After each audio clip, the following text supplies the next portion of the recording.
cubanos es un viaje a través de la pintura cubana. Uno de los posibles recorridos que puede hacerse a lo largo de su historia, su continuidad y su evolución.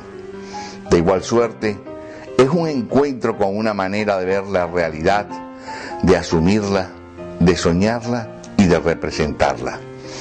Así es la entrada en contacto con una imagen tan unánime como diversa, una imagen tan en los marcos de la inmediatez como en el ámbito de los sueños y la imaginación. A lo largo de los siglos, esa pintura cubana ha sido un diálogo y muchas veces un monólogo con la realidad, una forma de reafirmación de la identidad y su participación en la universalidad. Una creación que, desde la certidumbre de belleza, sabe plasmar las dos caras de lo que somos y queremos ser, de nuestro paisaje y circunstancia. La pintura cubana comparte la característica central de la plástica latinoamericana: es la diversidad.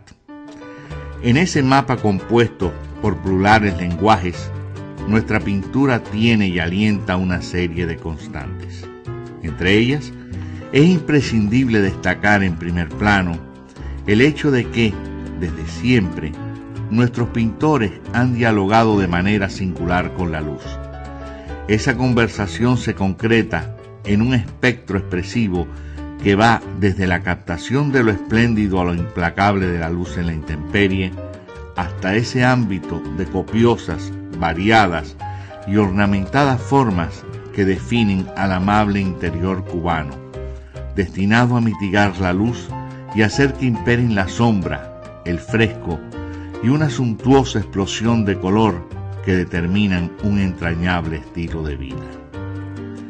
En este recorrido por la plástica cubana descubrimos otras constantes.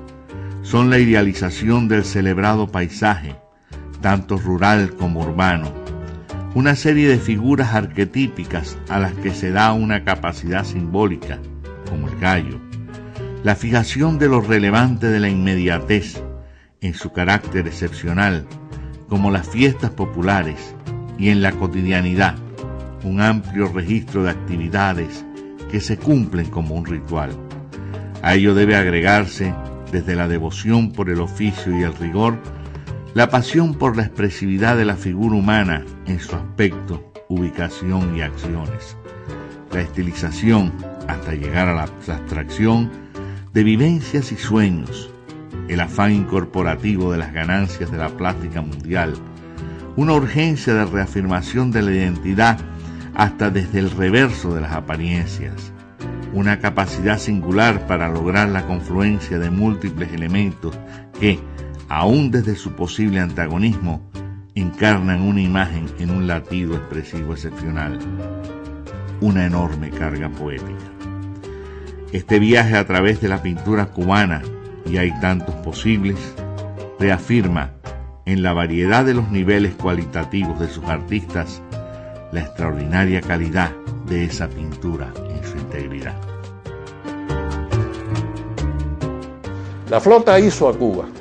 O sea, la flota empezó en 1543 y me recuerdo que a mí un día don Fernando Ortiz, que yo le dije: don Fernando, ¿qué cosa tiene el cubano que es tan distinto a todos los demás? El cubano no tiene nada que ver con más nadie de la América y mucho menos del Caribe.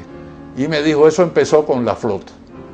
O sea, venían, en 1543 arrancó la flota, navegó durante 200 años, 2 siglos, y se aglomeraban los barcos, que eran barcos pequeños, 400 barcos más o menos. Cuando ya llegaban a ese número, salían entonces por el Golfo de México rumbo a España, protegidos por el número de los piratas. Y de ahí surgió que se quedaban en Cuba gente que venían de todos sitios, navegantes que venían del oriente, navegantes, marineros que venían de Finlandia, de Suecia, de Noruega, gente que la actividad que había en esa bahía de La Habana era tan grande que decidieron quedarse. Y eso creó un cubano.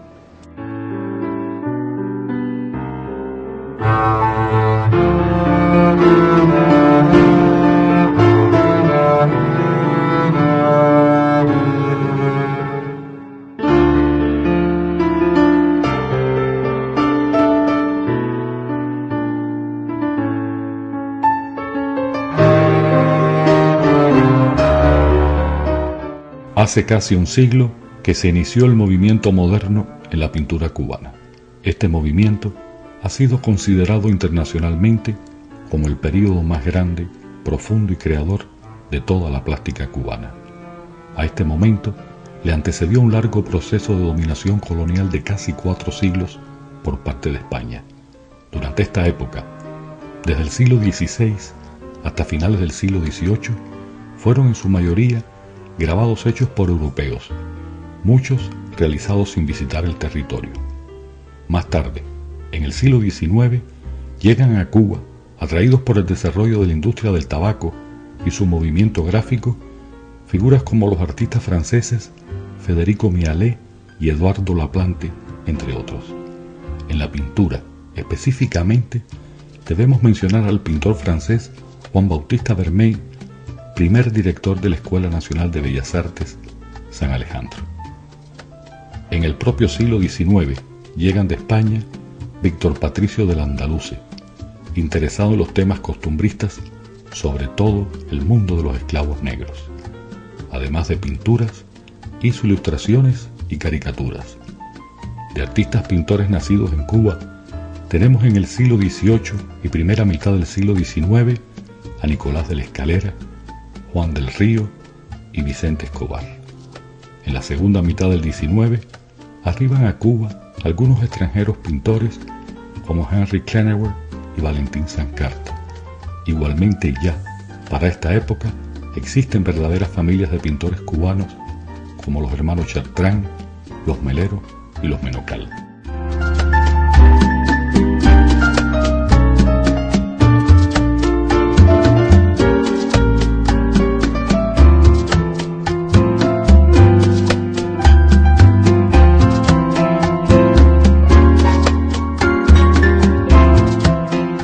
En una fecha tan remota como 1818, el pintor francés Juan Bautista Vermeer, que había venido con cartas de recomendación de Goya para el obispo Espada y el intendente de Hacienda Alejandro Ramírez, aunaron esfuerzos en fundar una escuela de pintura y dibujo que denominaron San Alejandro. San Alejandro fue una de las primeras escuelas en Latinoamérica después de la de San Carlos en México, que había sido fundada en 1783. La importancia de San Alejandro en el desarrollo de la pintura cubana es indiscutible. En ella se graduaron figuras como Chartrán, Collazo, Juana Borrero, Menocal, Romagnac y otros artistas relevantes. Y también se graduaron artistas que iniciaron el camino hacia el movimiento moderno, como fueron Abela, Víctor Manuel, Amelia Peláez, Ángela Costa León o Antonio Iris. A pesar de su relevancia y su larga historia, ya iniciada la República y en las primeras décadas del siglo XX, la escuela mostró signos de intolerancia, de mediocridad, de falta de creatividad, que se reflejó en la inquietud de artistas que a la sazón ya estaban descontentos con las fórmulas estereotipadas de la academia, como fue Víctor Manuel, que hacia 1929 ya se encuentra en París pintando La Gitana Tropical, un cuadro de significativa importancia en la pintura cubana. Otros artistas también iniciaron el movimiento hacia lo moderno, como fue Amelia Peláez, muy apoyada por Romagnac, que fue sin duda la última gran figura como pintor y uno de los que le dio aliento a todos estos jóvenes artistas que ya mostraban su rebeldía y su inconformidad con una receta que ya les quedaba caduca.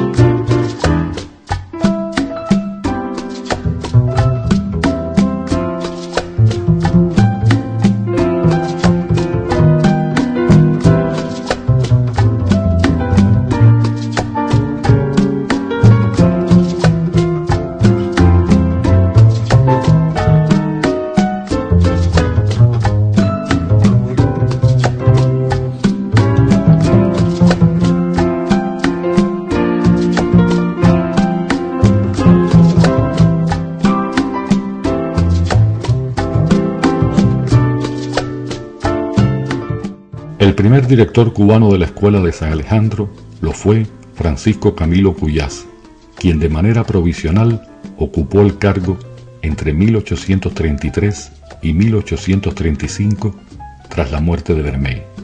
No fue hasta 1878 que el también cubano Miguel Melero es nombrado oficialmente director de dicha institución, cargo que ejerció hasta 1906. La academia no fue nociva para el desarrollo posterior de la pintura cubana, todo lo contrario. La academia es uno de los grandes momentos de la pintura cubana. Mi forma de ver, cuando surgió la academia, se veía que ya el país estaba preparado para eso. El surgimiento de la academia es uno de los hechos más importantes que pudo haberse dado en el siglo pasado en el desarrollo de nuestra nacionalidad. Cuando ya una cultura que podríamos decir criolla, ¿no? Ya podíamos tener. Y eso es que todo el mundo estuvo de acuerdo, toda la gente que tenía importancia, que estaba en la cultura, todo el mundo coincidió, no hubo ahí ninguna dificultad para que eso se hiciera, se concretara. Eso era ya la presencia de los cubanos prácticamente en este campo. Y considero que es justamente uno de los aspectos más importantes de algo que es total, la tradición de un país.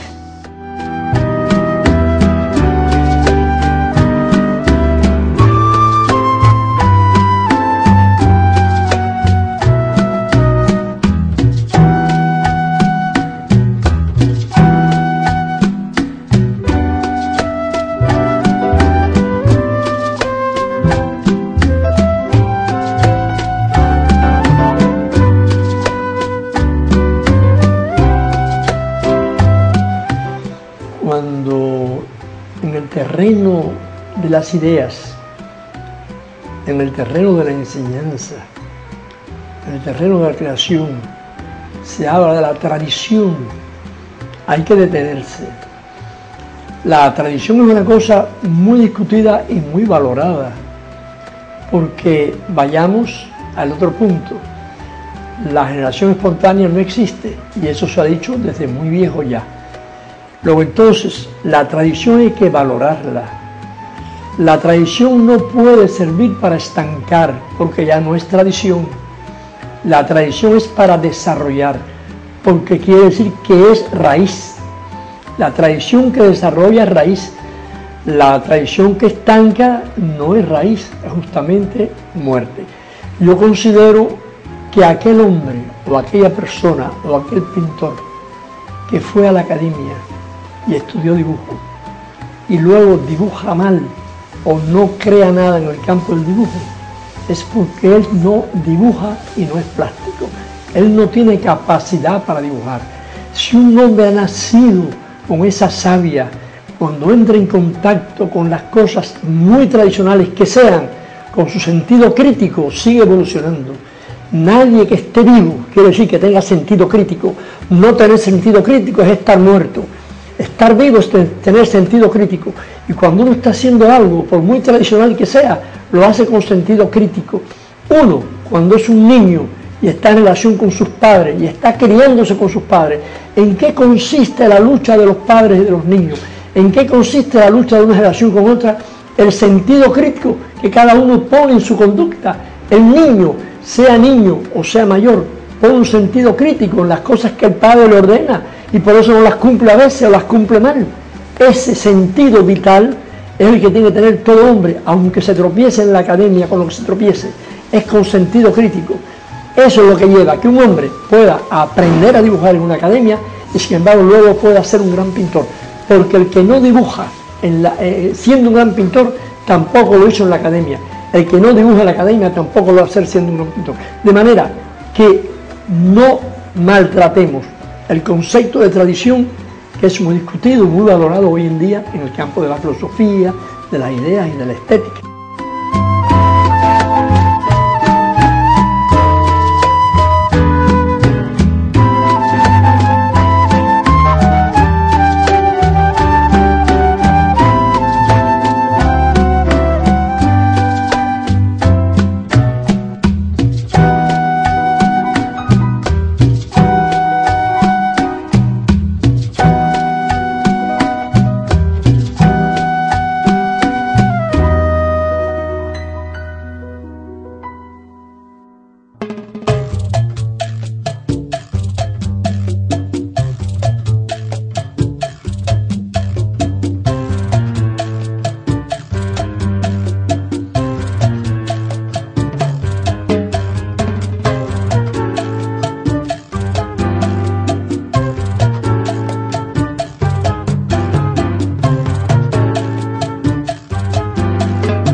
Ya inaugurada la República en 1902 y entrando a fines de la década de los 10, la Academia comienza a dar signos de decadencia, sobre todo a partir de la instauración en Europa de los nuevos estilos como lo fueron el impresionismo, el postimpresionismo, el cubismo y el fauvismo, por tan solo citar algunos.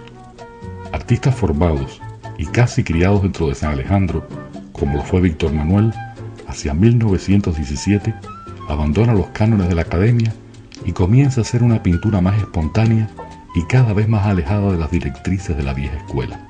La caricatura y la ilustración gráfica jugaron un papel de avanzada. Artistas como Rafael Blanco y Conrado Mazaguer hacen caricaturas muy modernas en la revista social en la década de los 20. Pero la fecha dada para el comienzo del movimiento moderno es la exposición de 1927 en la Asociación de Pintores y Escultores. Para estudiosos de la pintura cubana moderna, son las revistas periódicas como De Avance y posteriormente Orígenes, para solo citar dos de las más importantes, las que asumieron un papel rector en el movimiento cultural de entonces. Generaciones y décadas también han servido para establecer elementos a la hora de clasificar y organizar la plástica cubana. Críticos como Guy Pérez Cisnero, Gómez Sicre o Lezama Lima realizaron una labor enorme dentro y fuera de Cuba para la difusión y valoración de la nueva pintura.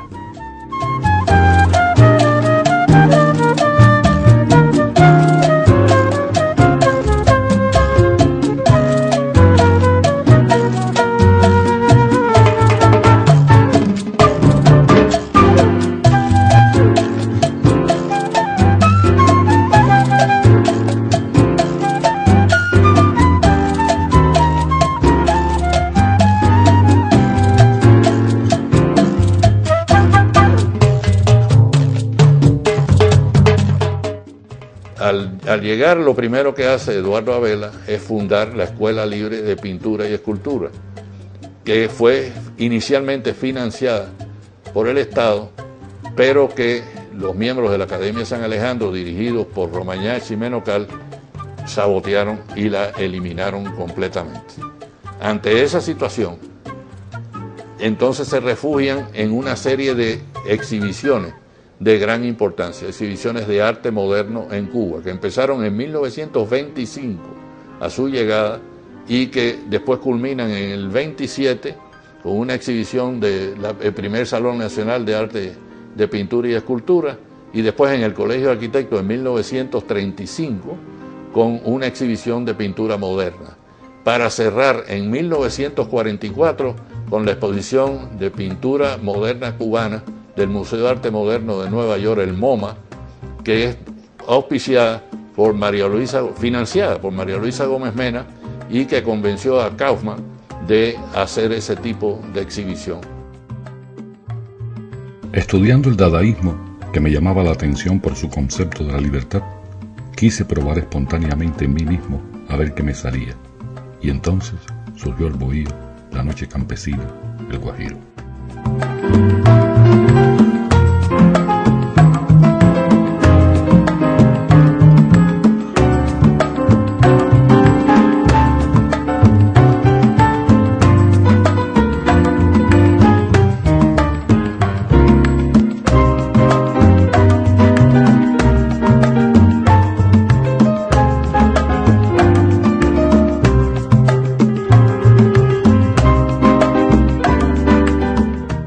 Con el advenimiento de la pintura moderna en Cuba, no se detuvo el arte académico, que ya venía haciéndose desde mucho antes, sino que ambas formas o maneras de abordar a veces un mismo tema continuaron de manera paralela, trayendo en ocasiones una lucha entre la academia y la vanguardia, con diferentes matices y altibajos, en la que distintos gobiernos en Cuba ofrecieron mayor o menor apoyo a una u otra tendencia.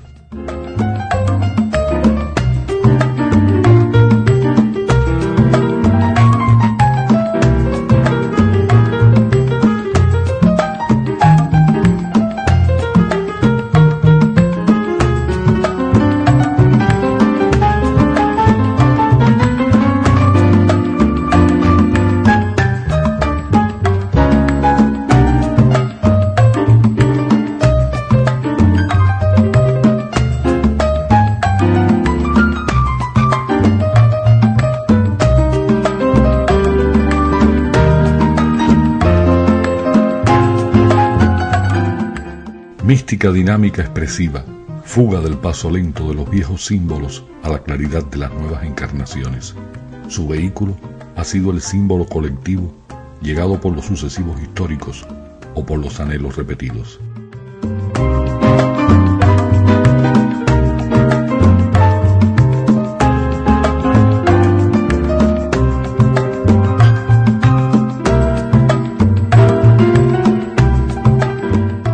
No me interesa copiar el objeto. A veces me pregunto, ¿para qué pintar naranjas de un verismo exterior? Lo que importa es la relación del motivo con uno mismo, con nuestra personalidad y el poder que tiene el artista de organizar sus emociones. Esta es la razón por la cual rompí deliberadamente con las apariencias.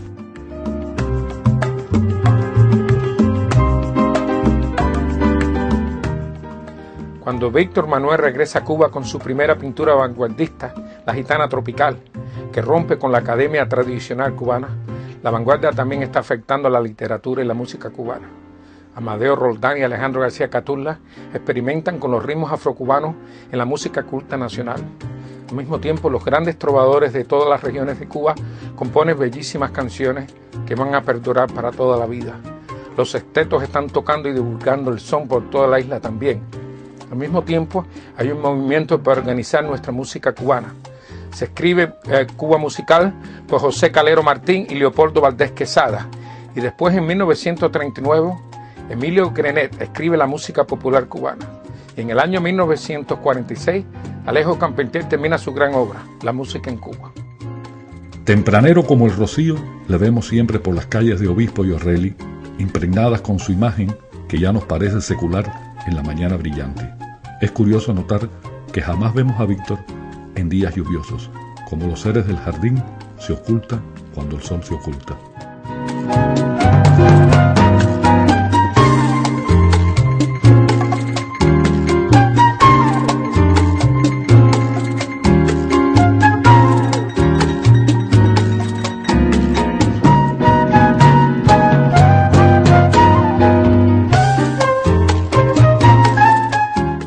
El surrealismo no es un absurdo más entre los sismos, como piensan algunos, ni es tampoco la dudosa apariencia de automatismo o el encuentro de ciertos elementos ilógicos en los sueños.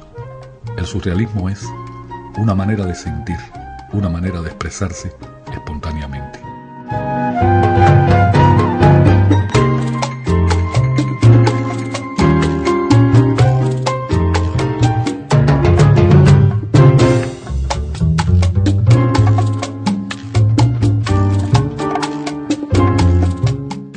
Suele creerse, erróneamente, que la obra de Land toma su forma definitiva en Haití. Su estancia allí solo le sirvió para ensancharla, pues lo que verdaderamente contribuyó a ampliar el ámbito de su pintura fue la presencia de la poesía africana.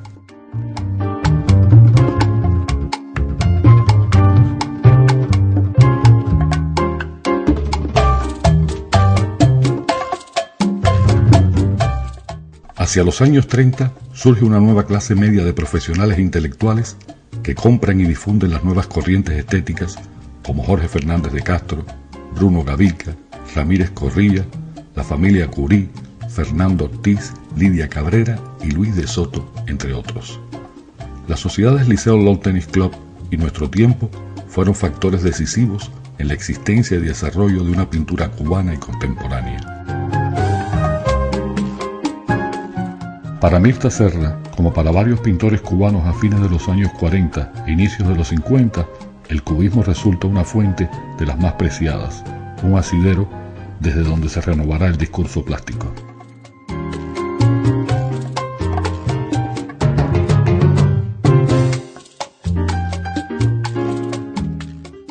No es tarea del arte la de satisfacer deseos legitimados por un orden establecido, pues el verdadero arte no se deja marcar por un entorno impuesto, sino que gusta de poner su propio sello en lo todavía no existente e imprevisible. De una premisa similar a esta, partieron un grupo de pintores cubanos en las postrimerías del primer cuarto del siglo XX, en el que se decidieron, por tácito acuerdo, hallar las formas de un arte propiamente autóctono y que fuera capaz de expresar el particular modo de sentir y comprender la realidad cubana desde presupuestos que si bien no eran propios en cuanto a estilo se refiere, lo eran en cómo fueron abordados los temas. Múltiples fueron los modos y maneras en que se expresaron los integrantes de este primer grupo generacional del modernismo, pues hubo quienes partiendo del cubismo reflejaron, a través de elementos arquitectónicos de un pasado colonial, su nueva pintura. Otros prefirieron una nueva forma barroca para así expresar nuestro más auténtico folclore.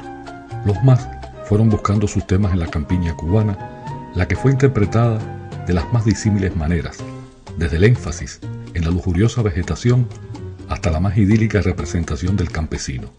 Nada fue ajeno a la pupila inquieta de este grupo de pintores, que bien les valdría el calificativo de ilusionistas de la luz y el color en esta época feliz de la pintura cubana.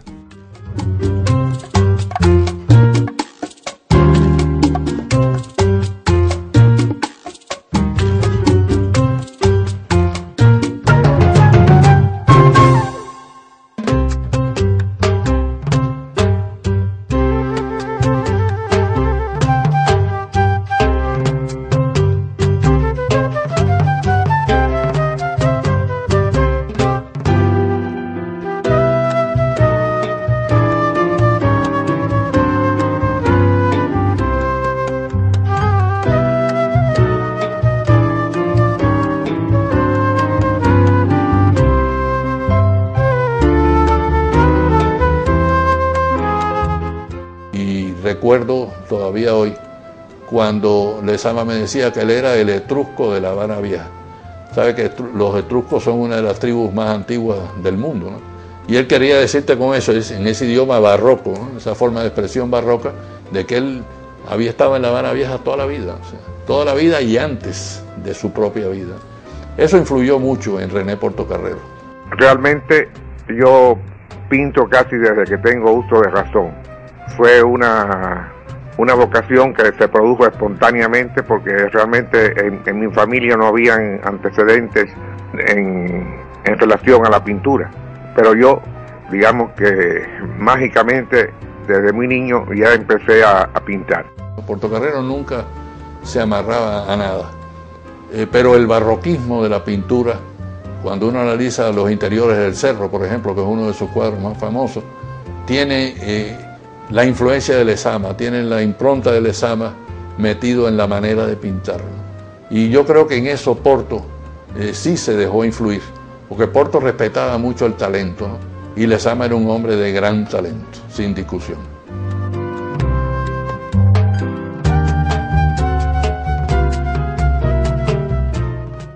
La posibilidad de que cualquiera de las influencias, cualquiera de las técnicas que uno vaya a utilizar en la forma de expresión que uno desarrolle, la posibilidad de que el cuadro puede ser cubano.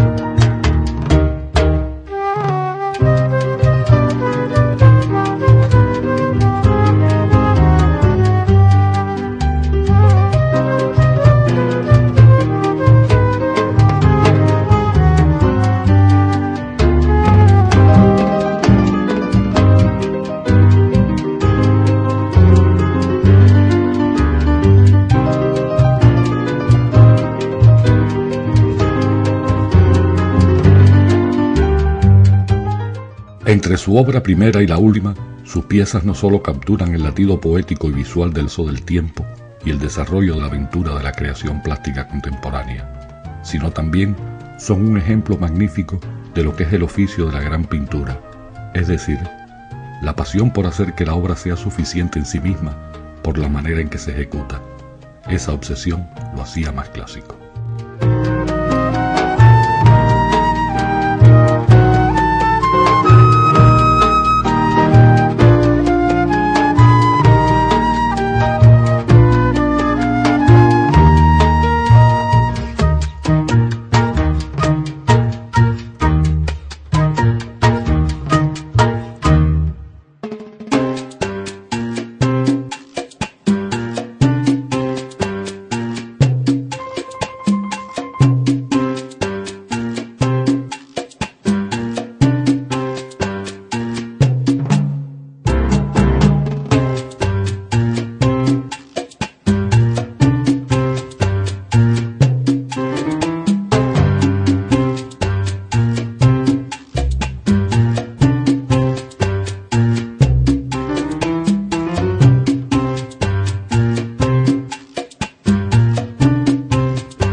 Cuando aquilatamos los valores de Diago, pesa tanto su potencialidad para el ojo visor, que lo hecho por él se nos revela como el inicio de una gran obra truncada.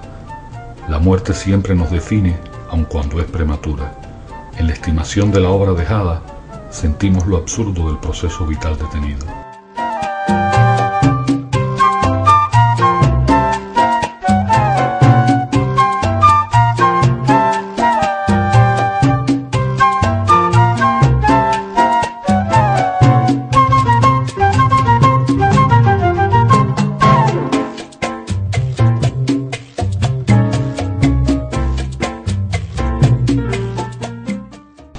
Yo estoy convencido, yo nací para ser pintor, no ahora, ya, no, estoy convencido de que tenía 16 o 17 años.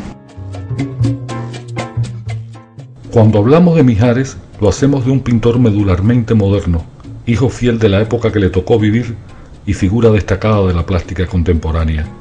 Ganador del primer Premio Nacional de Pintura en Cuba a los 29 años de edad, fue poseedor de un estilo tan propio que le permitió cualquier aventura temática en sus cuadros, y siempre lo reconoceremos, pues en él, como en todo auténtico creador, existió la facultad de mutar la forma, pero sin perder la esencia que lo caracterizó y dio un sello propio a todas sus obras.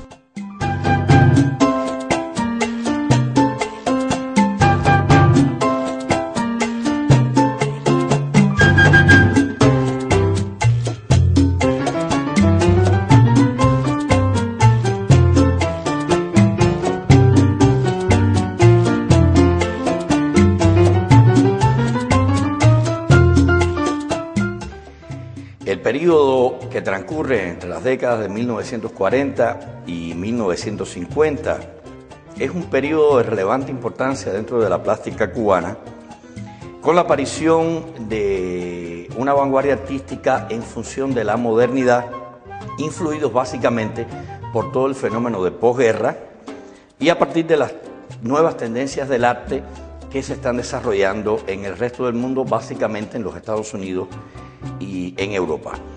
En este periodo vamos a ver la aparición de importantes grupos de creación, entre los que podemos señalar específicamente al grupo de los 11, un grupo que estuvo involucrado en lo que se llamó los informalistas, con una tendencia abstracta, y el grupo de los 10 pintores que estaban en la corriente de lo que se conoció como los pintores concretos.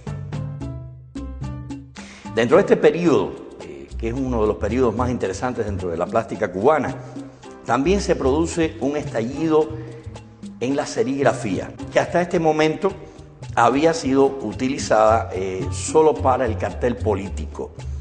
Con la unión del cartel y el fenómeno serigráfico, vamos a encontrar su mayor representación en el cartel de cine después de la segunda mitad de la década del 40, aptitud artística que sobrevive todavía en nuestros días. Ya en la década del 50 nos vamos a enfrentar a un periodo de madurez dentro del proceso creativo en Cuba, con una obra que está caracterizada básicamente por su pluralidad, una obra heterogénea, con una libertad formal y expresiva que marcó esta etapa.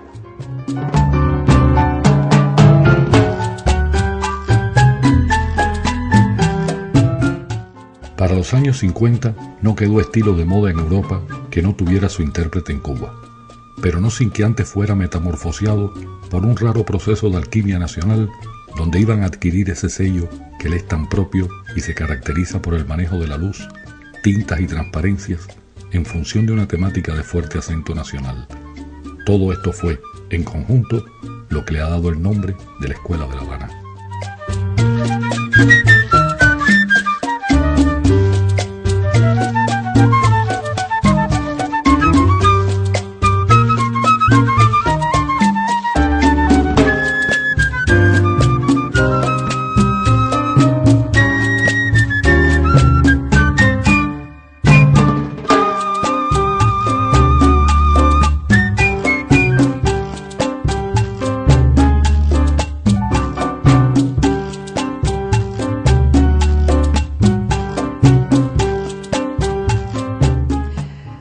El Liceo fue una institución femenina que nació tan temprano durante la República en 1929, a principios de 1929, en febrero.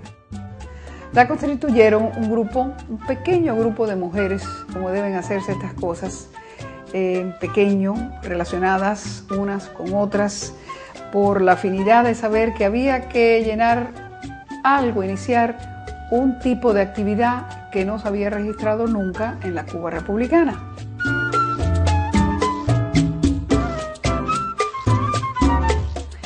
Fue una sociedad cívica, una sociedad cultural que cubrió un gran aspecto de nuestra vida republicana.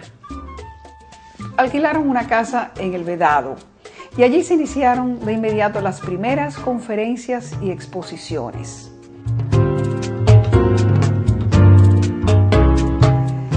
La vida del Liceo fue muy próspera, realmente contribuyó como organización no gubernamental con objetivos cívicos, culturales, patrióticos y de promoción social, de apoyo al pueblo cubano. Contribuyó con lo mejor que tuvo del pensamiento femenino de Cuba, con la colaboración de nuestros mejores hombres y de los mejores visitantes que visitaron a nuestra querida isla.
Antonia Iris distorsiona la figura y las formas a la manera expresionista, funde las imágenes con su estado de ánimo, la tristeza produce figuras tristes, la alegría figuras risueñas. Sus cuadros tienen una relación directa con los elementos grotescos de nuestra época.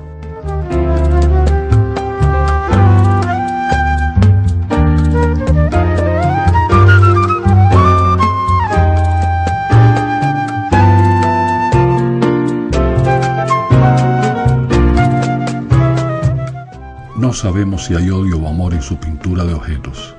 No sabemos si quiso destruirlos o darles cabida en el mundo de los humanos, pero sí vemos que Acosta León se nos da a través de ellos. Sus sentimientos, sus ideas, hasta las pequeñas preocupaciones parecen aflorar tras el alambre ensortijado de una colombina o ante la rueda cachicambiada de un carruaje. Así fue existiendo Acosta ante el grupo de espectadores de las muchas exposiciones colectivas o individuales en las que participó.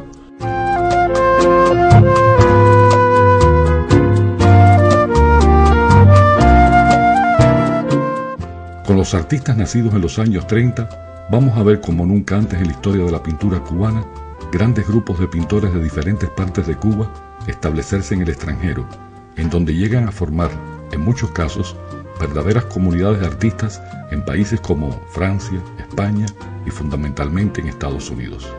Tendencia esta que ha continuado con generaciones posteriores y en las que cada uno de estos artistas ha contribuido desde su propia perspectiva al enriquecimiento de un extraordinario legado plástico y al acervo cultural cubano.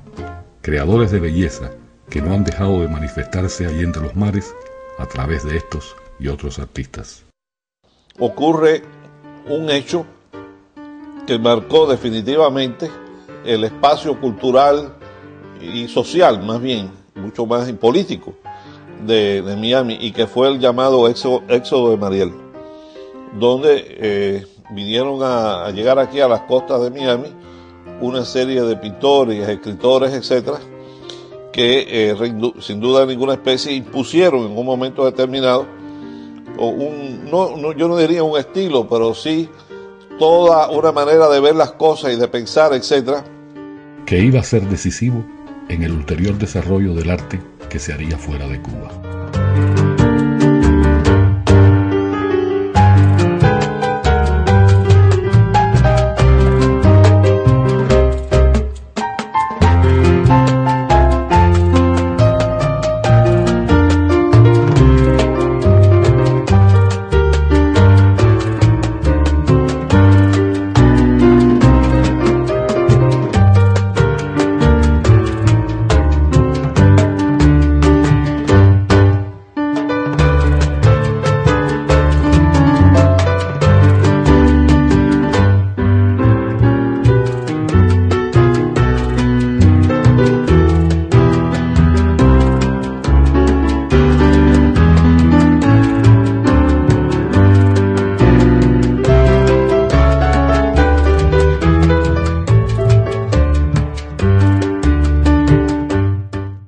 Para los años 60 y 70, el informalismo o cualquier otra forma de abstracción que tuvo su momento cumbre con el grupo de los 11 y los 10 pintores concretos, cede el paso a una nueva figuración expresionista, pero muy ligada a los hallazgos del informalismo, en donde los elementos figurativos, en ocasiones, se ocultan en formas semiabstractas, adquiriendo así un valor fundamental las calidades de la materia, y donde el tema, una vez más, es tan solo un pretexto para mostrarnos un mundo expresado con impresionante precisión plástica.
Cuando los más reconocidos maestros de la pintura cubana moderna iniciaban su período de mayor madurez, nacían otros artistas que en los años 60 tendrían el inicio de su vida profesional. Nos referimos a la década de los 40. En los años 60 se presenta el fenómeno de la emigración. Por un lado, adolescentes y jóvenes se radican en el extranjero recibiendo su formación allá, mientras que en Cuba otros jóvenes se educan en la recién inaugurada Escuela Nacional de Arte u otras ya creadas. El estilo de los artistas nacidos en los años 40, dentro y fuera de Cuba, está marcado por el individualismo. No hay un vehículo que los aglutine como las revistas u otras instituciones. En Cuba, tal vez el expresionismo, la nueva figuración o el fotorrealismo, además de un gran formato y un cierto sentido épico propiciado más o menos consciente por el sistema de gobierno que les tocó vivir, caracterizarán el arte de estos jóvenes. que nunca mostraron preferencia alguna por el realismo social. Con estos artistas, nacidos durante los 40, parece terminar la hegemonía de la pintura de caballete, pues muchos de ellos inician ya, aunque esporádicamente, formas de arte menos convencionales, como las instalaciones, performance o acciones plásticas.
Los años 80 representaron para la plástica cubana en general años de profundos cambios, similares en lo renovador a los ocurridos en los años 50, cuando irrumpieron en el panorama plástico cubano grupos de creadores como el de los 11 pintores abstractos o el grupo de los 10 pintores concretos. Tuvieron que transcurrir casi 30 años para que se repitiera un fenómeno de tal intensidad creativa que ha hecho decir a algunos especialistas del arte moderno que este ha sido el movimiento posmodernista más fuerte en el arte latinoamericano.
En enero de 1981, un grupo de 11 pintores cubanos, nacidos entre los años 40 y 50 y con diferentes modos expresivos y temáticos, realizan en La Habana una exposición titulada Volumen 1, la cual sin dudas produjo un considerable impacto. En una declaración que cogió a todos por sorpresa, los integrantes de Volumen 1 se proclamaron transvanguardistas y posmodernos y manifestaron su derecho a cuestionar los valores establecidos y sustituirlos por otros e insertarse dentro de las más modernas corrientes estéticas internacionales del momento. Volumen 1, más que una exhibición de arte, fue el punto de partida para otros grupos que durante la propia década de los 80 iban a irrumpir en el panorama plástico cubano, trayendo aires de profundos cambios. Este grupo de artistas, también conocido como Los 11, por ser ese el número de los que allí expusieron ese día, estaba constituido por Flavio Garciandía, Tomás Sánchez, José Manuel Force, José Bedia, Gustavo Pérez Monzón, Ricardo Rodríguez Brey, Leandro Soto, Israel León, Juan Francisco Elso, Rubén Torres Llorca y Rogelio López Marín Gori.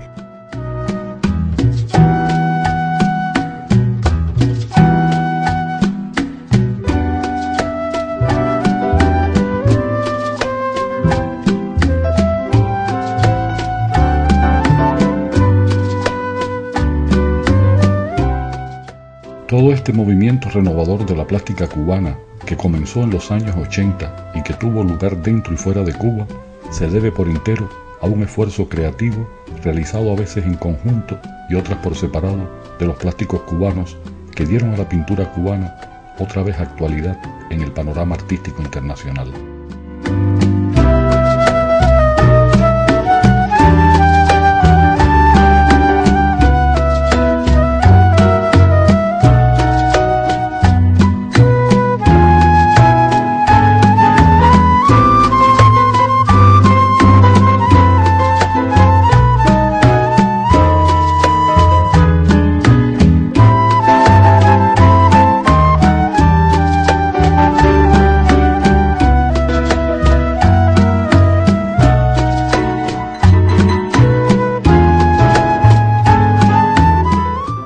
En el año 1983, y cuando aún retumbaban los ecos de la exposición de Volumen 1, 2 años atrás, surge el grupo artístico Hexágono, formado por los artistas y escritores cubanos Humberto Castro, Consuelo Castañeda, Sebastián Elizondo, Abigail García, Antonio Eligio Tonel y Elena Morera. La primera exposición Hexágono, Documentos e Instalaciones, tendría lugar en la Galería Habana en mayo de 1983.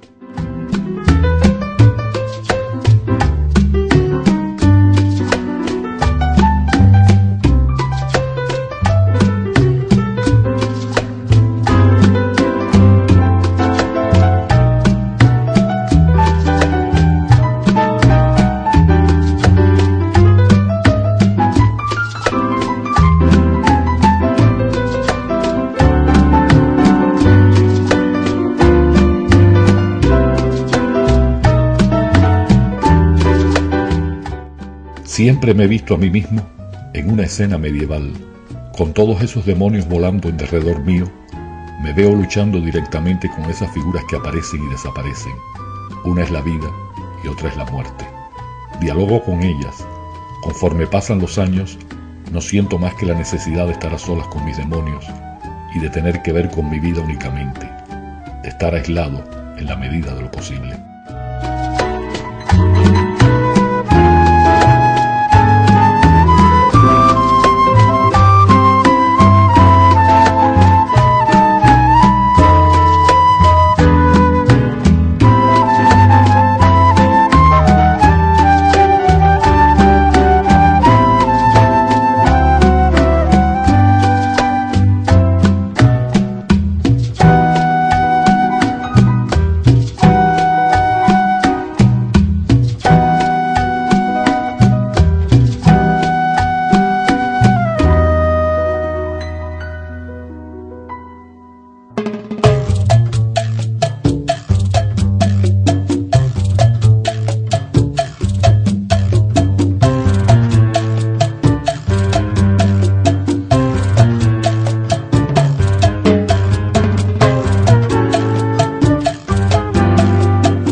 En 1986, el grupo Puré, que estaba constituido por Ana Albertina, Adriano Buergo, Ermitaño, Ciro Quintana y Lázaro Saavedra, todos estudiantes de tercer año del Instituto Superior de Arte, exhibieron por primera vez en la Galería L de La Habana, donde mostraron allí trabajos hechos colectivamente y otros de carácter individual, pues sus integrantes nunca hicieron dejación de sus respectivas personalidades artísticas como creadores. El grupo Puré se apropió de temas de otros artistas del pasado y produjeron una mezcla de imágenes, dándole un sentido posmoderno a sus producciones. Algunos críticos consideraron esto como una renovación del escenario artístico, una aproximación diferente entre el espectador y el espectáculo, mientras que para otros no pasó de ser una parodia. Este grupo de artistas tuvo ciertas influencias con algunos de sus profesores, así como con el artista norteamericano Jonathan Borofsky.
Una trayectoria que tiene Cuba con lo que es la pintura muralista callejera, sin grandes pretensiones artísticas, y además el deseo de la teoría bauheriana de que lo pictórico vaya a lo estético para hacerlo más popular, hace que se piense la idea de un arte calle donde los grandes pintores verían sus piezas en las paredes y en las vallas publicitarias.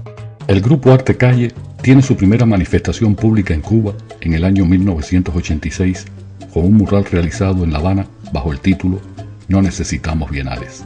Fue un movimiento artístico surgido por la necesidad que tenían sus integrantes de un vehículo expresivo comunicativo al margen de los canales oficiales, lo cual les permitió, al menos en un principio, una cierta libertad de ejecución en murales callejeros y performance. Este grupo, de efímera existencia, desaparece oficialmente en el mes de septiembre de 1988 y fue su líder indiscutido Aldo Menéndez López y sus integrantes Pedro Vizcaíno, Eric Gómez, Ofila Chavarría, Ernesto Leal, Ariel Serrano, Iván Álvarez y Hugo Ascuí.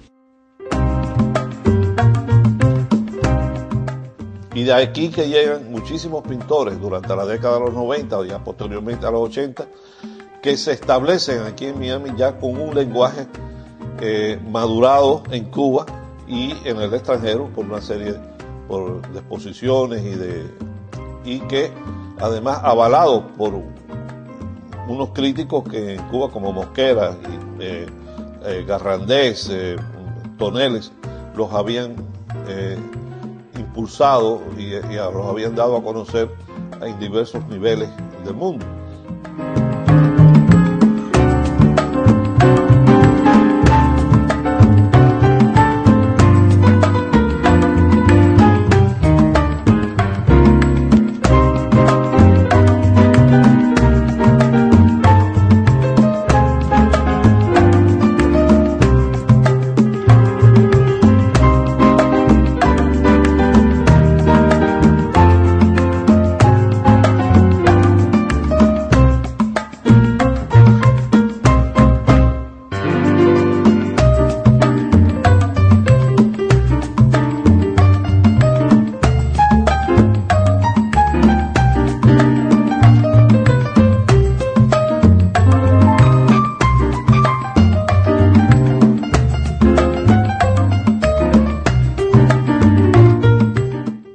Son numerosos los pintores cubanos que tuvieron su formación artística fuera de Cuba y, al igual que sus coterráneos, fueron igualmente decisivos en la renovación de lo que se ha dado por llamar el nuevo arte cubano, y al que cada uno de estos artistas contribuyó desde su propia perspectiva a su renovación durante la propia década de los 80.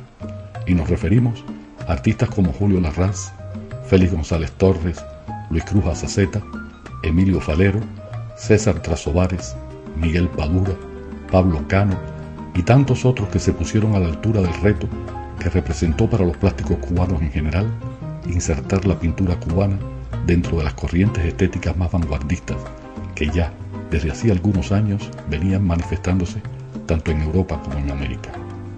El resto es historia, pues ya la pintura cubana moderna es algo aceptado mundialmente y sus artistas están en museos y galerías de cualquier parte del mundo disfrutando un merecido reconocimiento por sus obras, ampliamente aceptadas por la crítica más especializada del arte contemporáneo en la actualidad.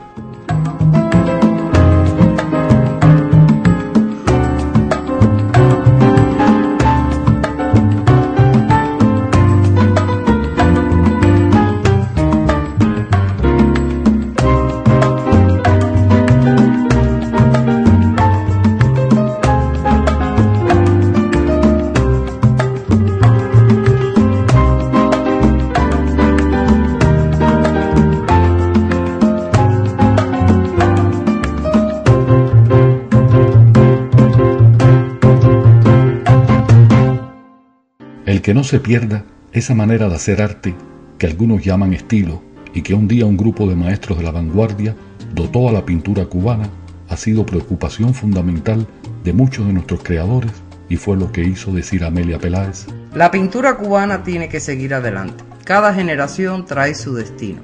Cada generación dice lo suyo. Los jóvenes vienen con otra mentalidad. Cada uno viene a decir lo suyo, a decir su verdad. Me atrevo a hacer un reto a los jóvenes pintores. Nosotros, nuestro grupo, paramos la pintura en Cuba. Que los que vienen atrás no la dejen caer.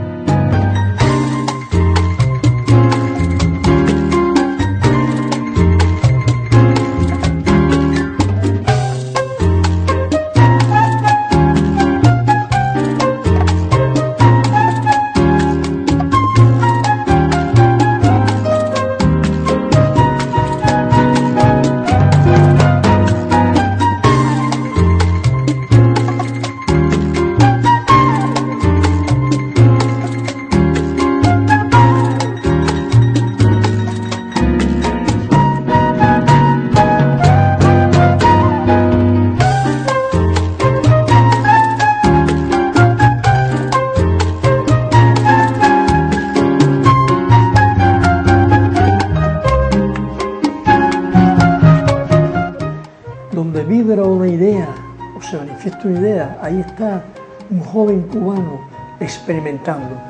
De ahí viene la variedad que nosotros podemos ver en las manifestaciones, en las búsquedas y también, ¿por qué no decirlo?, aún en pleno movimiento en los logros.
Este viaje de 2 siglos a través de la pintura cubana, un viaje en el que se han tocado muchos puertos de escala, es decir, muchos artistas y obras, nos ha revelado una imagen que abarca un vasto panorama de la labor de nuestros pintores.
Tal vez el gran aporte de la pintura cubana en el siglo XX sea el legado de un misterio, de una serie de letras, como las pechinas de la sinagoga de Toledo, donde hay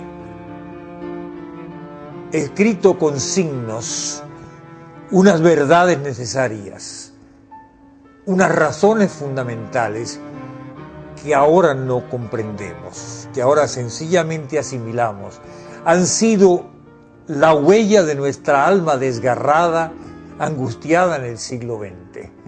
Ha sido el choque de nuestras propias almas. Como decía Hermann Hesse, todo hombre tiene muchas almas adentro que a veces chocan entre sí.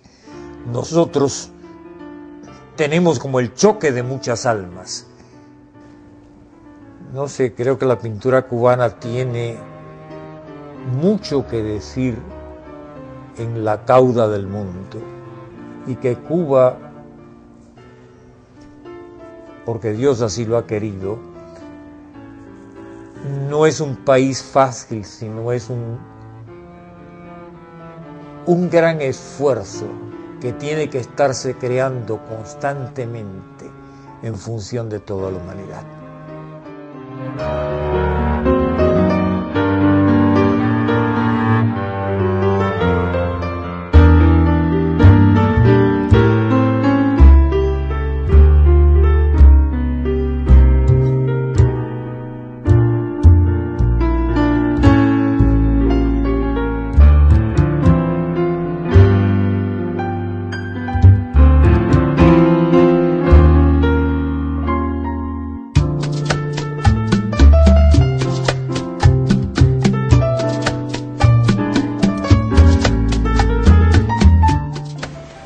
Este documental me ha gustado mucho. Me parece que tiene algunas características muy positivas. La más positiva de todas es que pasa por todo tipo de pintor y por todo tipo de tendencia. Aquí hay eso, pero además no solo eso, hay también el encuentro con algunas piezas que nunca se han visto, o algunas piezas que no habría la posibilidad de ver, o que no tendríamos la posibilidad de ver más nunca. Piezas de pintores muy mayores o muy nuevos. Yo considero que es un documental verdaderamente rico, porque no tiene una tendencia determinada, es de una amplitud extraordinaria, para mostrar dos cosas: cómo se ha movido la pintura cubana desde su comienzo, cómo se ha movido, y luego cómo ha variado y ha asimilado todas las corrientes posibles en la historia de la plástica. Teniendo en cuenta mis años, este documental es para mí un verdadero regalo. Me he tropezado aquí con quienes fueron mis maestros, con quienes fueron mis compañeros, con quienes fueron alumnos, con quienes fueron amigos. Eso para mí es verdaderamente un verdadero regalo.